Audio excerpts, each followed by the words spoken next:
What's going on, guys? Rakim Sabri here, and this is another episode. This is a live episode of the Overcoming Financial Trauma podcast.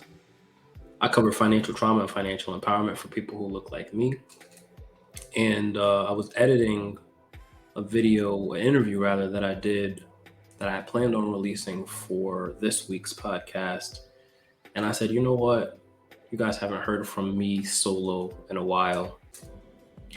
But I was reflecting on this being around the third anniversary of the publishing of my book, Financially Irresponsible, and the delivery of my TEDx talk on financial empowerment.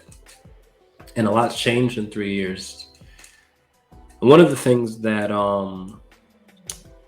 I was asked recently, and kind of celebrating this 3-year anniversary of both of those accomplishments, was when I look back on that experience, both writing the book and delivering a TEDx talk, do I feel differently? Do I feel the same? And what is my thought on financial trauma look like today versus yesterday? And I've been doing a lot of reflecting. I mean, I certainly had an answer in that moment, but I've been doing a lot of reflecting. And, as I think about Financially Irresponsible, the book, I haven't picked it up. I haven't picked it up and read through the content in these 3 years. But one of the things that I'm the most proud of over the course of the time that this book has been published is the massive impact that it's had within my community, and certainly the massive impact that it's had on me building my brand, my life, and the many doors that it's opened for me.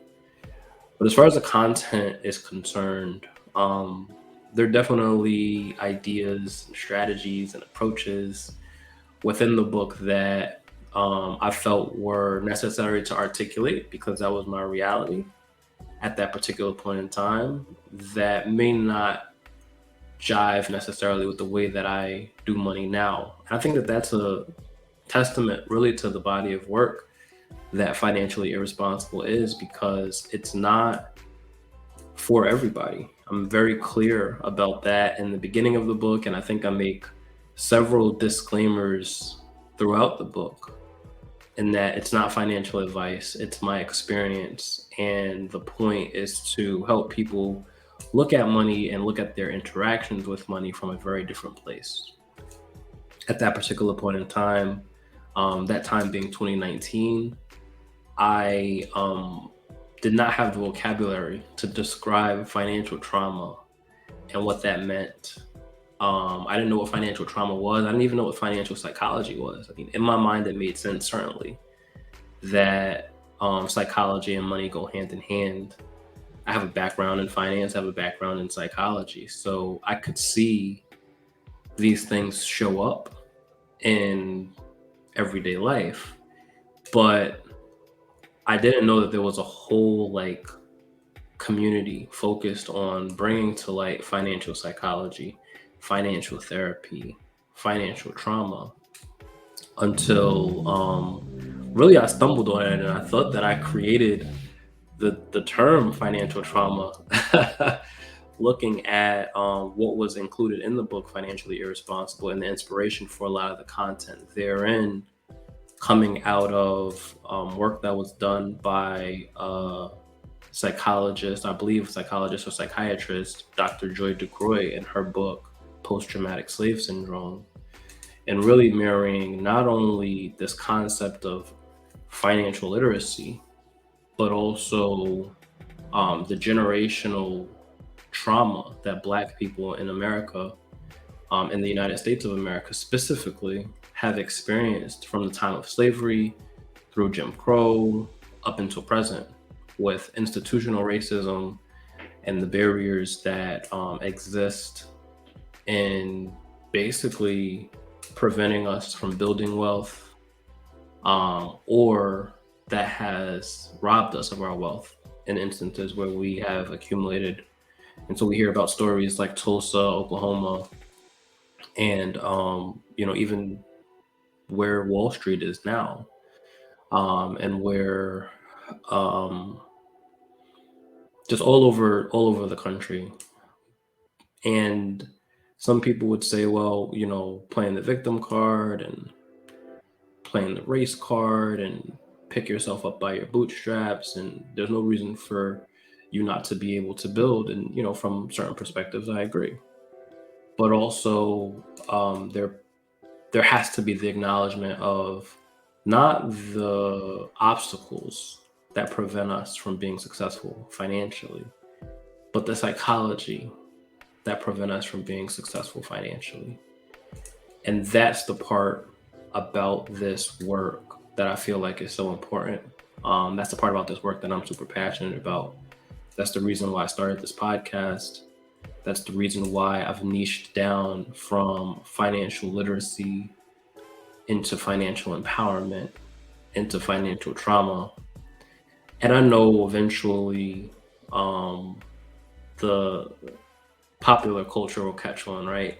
And there will be other people talking about financial trauma, and there'll be other people talking about financial psychology, and the social justice warriors and the keyboard captains are going to go in and start making the same types of integrations between the Black experience in this country and the financial industry and the institutions and everything they're in. And that's exciting for me, more than it's not, because then I get to see kind of the fruits of my labor manifest. But right now, I won't claim to be the trailblazer in the space, because that would be doing a disservice to myself and the community of people that I'm a part of, that I learn from, whose work that I like to share and refer to, the researchers and the advocates for more inclusivity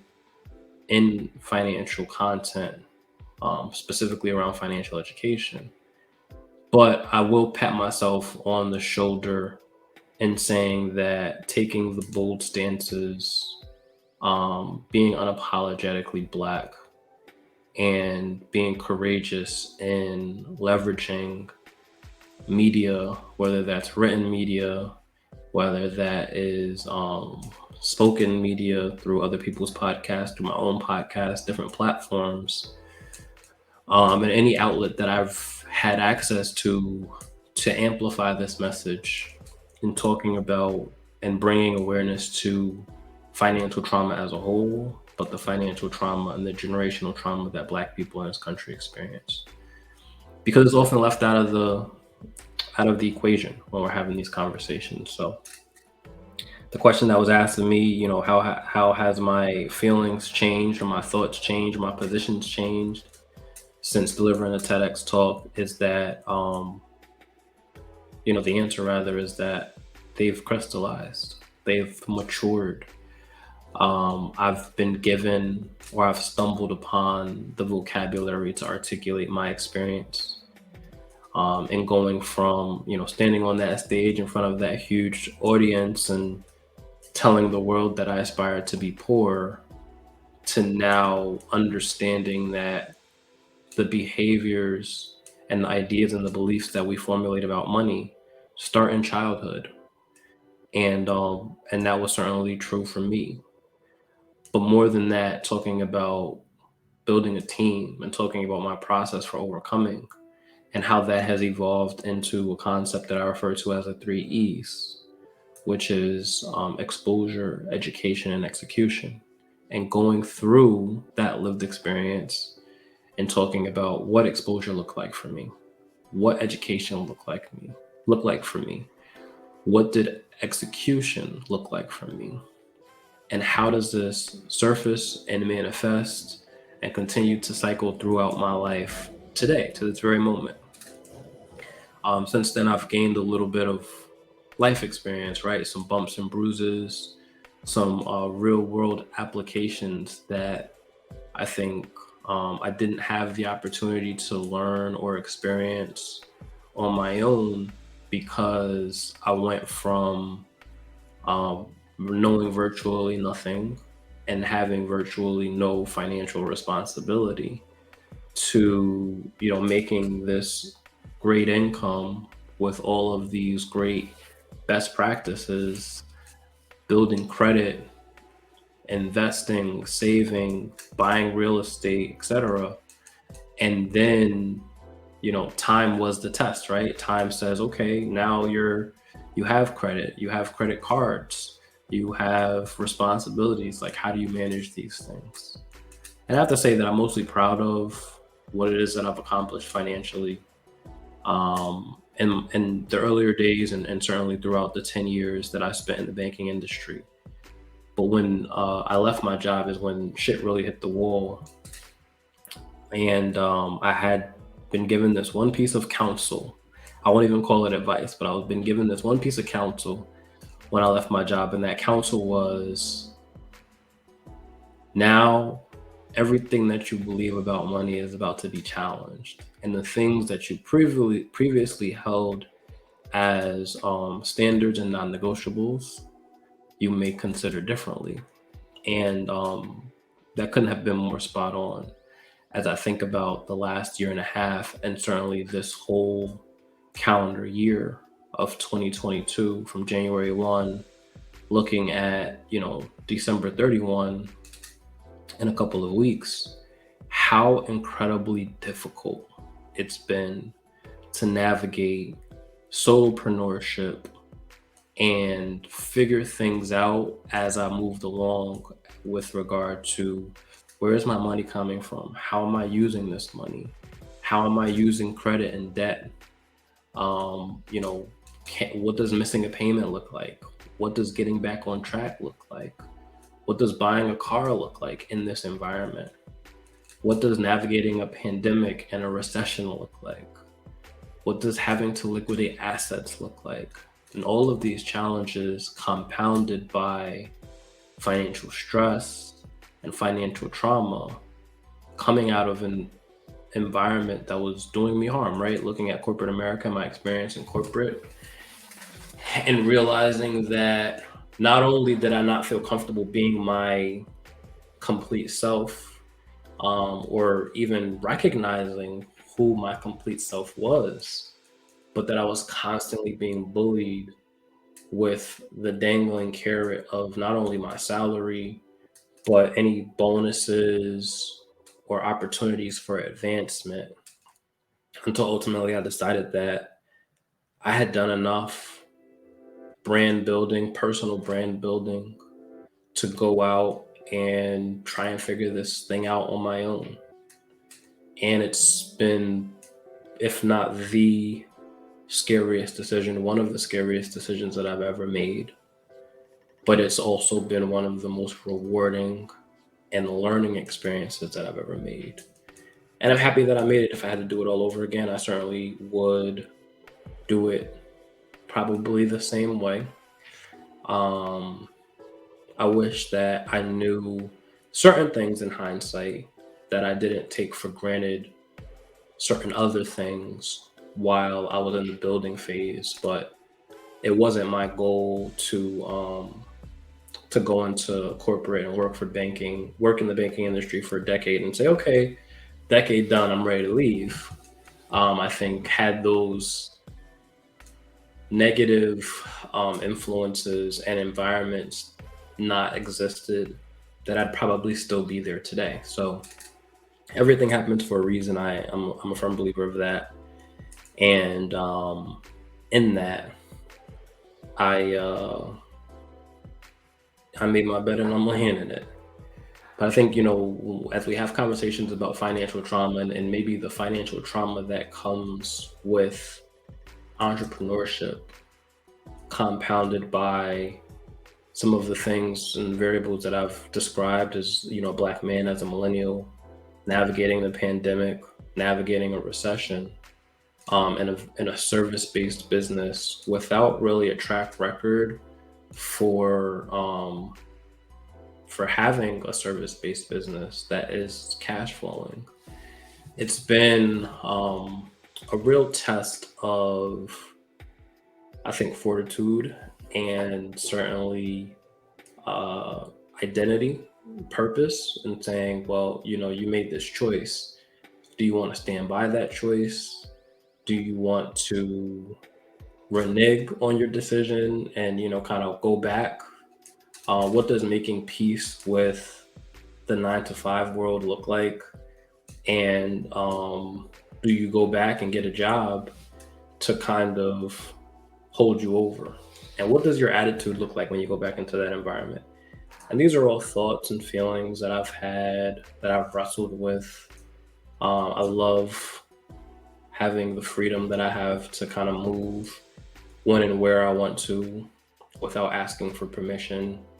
And so just even the idea of going back into the workforce and having to change the way that I talk and change my voice and code switch and, be something other than who I am and ask for permission and deal with the possibility of somebody telling me no, or that my work is not to the quality that they're looking for it to be, or the belittling and the microaggressions. Like, I talk about financial trauma, but corporate trauma and healing from that corporate trauma is also very real, and I think intertwined in this too. I'm watching almost every day news of layoffs in the tech industry specifically, where earlier this year, or maybe towards the end of last year, we saw this massive rallying for Black tech employees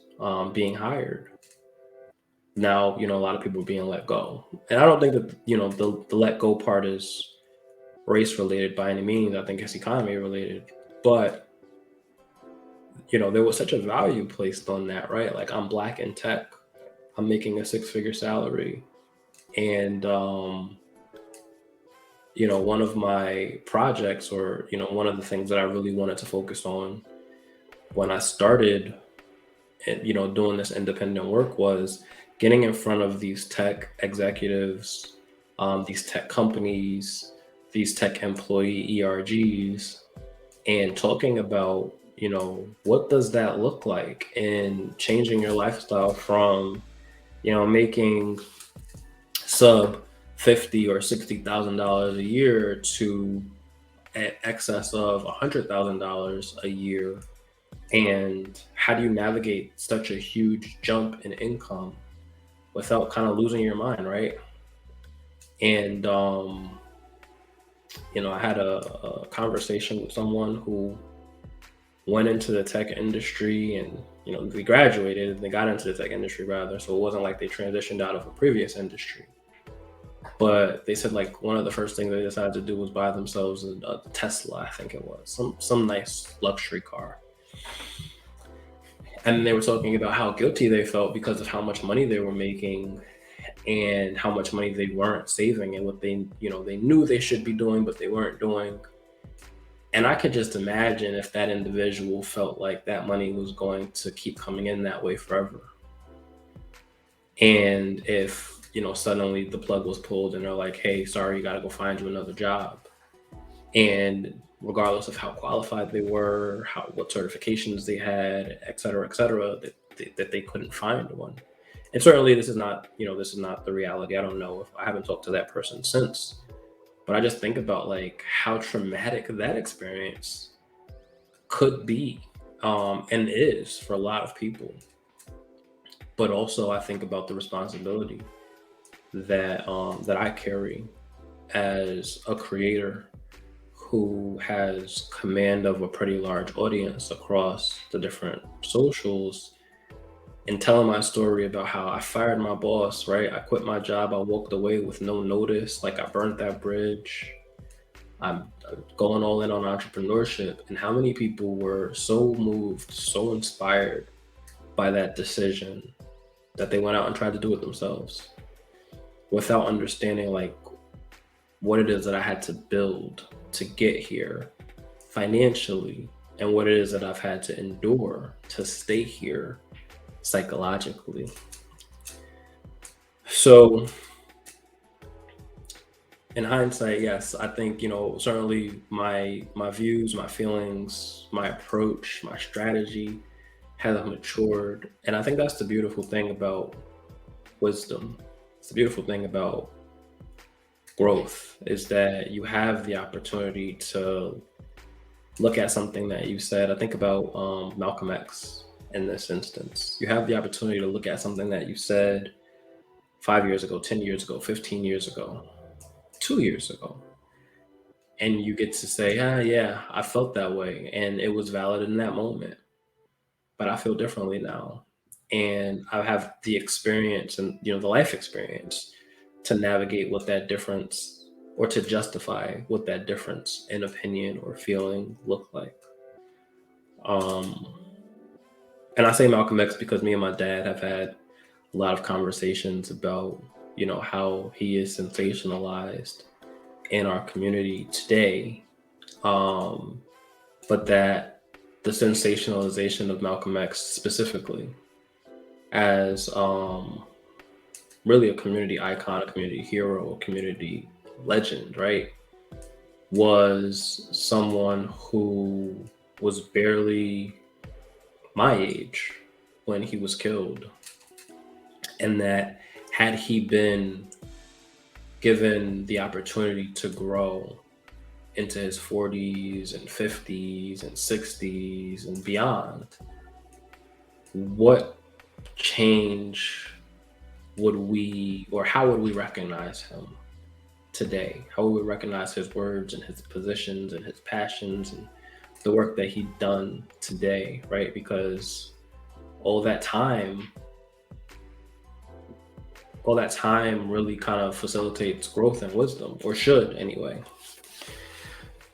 So, not to put myself in the same shoes of Malcolm X. We have very different missions, I think, and very different approaches to those missions. But, I'm grateful for time. I'm grateful for wisdom. I'm grateful for maturity. And I'm grateful for consistency too, as I think about, the message and how that's evolved with TED, with Financially Irresponsible, with the various platforms that I've created and have allowed to evolve and morph into different perspectives. I know that there is consistency in my messaging, and that consistency is certainly centered around this idea of personal empowerment through finances. And using finances or the conversation around finances as a means to get people to feel empowered over their time, over their experiences, over their life. And, I'm a living, breathing kind of testament to that, right? Like, I don't have the most money in the world. I don't jump on social media to flaunt and brag about what it is that I bought or what it is that I have. But I do get to share my experience in a very transparent, maybe sometimes overly transparent way that says, yeah, like, this is what freedom feels like. This is what freedom looks like. And having the space to think and to create and to reflect and to feel, right? To feel fear, to feel stress, to feel anxiety, and to document the process of navigating that, which I think I do a pretty good job at in my newsletter. Shout out to the newsletter. I have a newsletter that goes out every Friday morning at 9:30 on Substack at rakimsabri.substack.com. And in that newsletter, it's called Overcoming Financial Trauma. And I use personal anecdotes and experiences and conversations that I've had with other people, professionals in the space of mental health and or money, researchers, practitioners, and then the average Joe. I think it was either last episode or episode before, had a conversation with a friend from college who's building a brand. And, on the surface, you would think, well, what does he have to talk about financial trauma? But the reality of the situation is that we all experience financial trauma on this very broad spectrum, and that financial trauma looks different for everybody. So if you are the high income earner, or the multiple degree carrying professional, doctor, MBA, lawyer, what have you, and you're dealing with the decisions of carrying that debt, there's financial trauma there. If you had experiences with being homeless, there's financial trauma there. If you're like the budding entrepreneur, there's financial trauma there. If you lived your life, in the image of what your parents expected you to live and never got the opportunity to go out on your own and do your own thing because you were constantly chasing the approval of your parents, financial trauma there. If you're the child of immigrants, there's financial trauma there. And I just want to open up these conversations that have such a stigma and a taboo tied into them to be normal conversations so that we can understand as laymen, right? As regular people, how these experiences shape not only the way that we believe about money, right? But how we interact with money. And that maybe we have to do some things for a little while that feel uncomfortable or that are non-conventional to survive. And that we shouldn't get, the finger of shame from the Dave Ramsey crew and the Robert Kiyosaki crew and the Susie Orman crew that says, oh, well, you didn't do it this way and you should have did it that way. And if you would have did this, then this would have happened. And I can't forget about, the LLC Twitter crew who, thinks that everything needs to go into an LLC, and, the Run the Play crew. I mean, there's so much information, competing information out there that is not true to anybody's one lived experience. And, a lot of us get on these platforms, myself included, giving suggestions or feedback or snapshots of our experiences, and our audiences eat it up and internalize that as, well, that is the way. Like, that's the way. That's how we have to do it.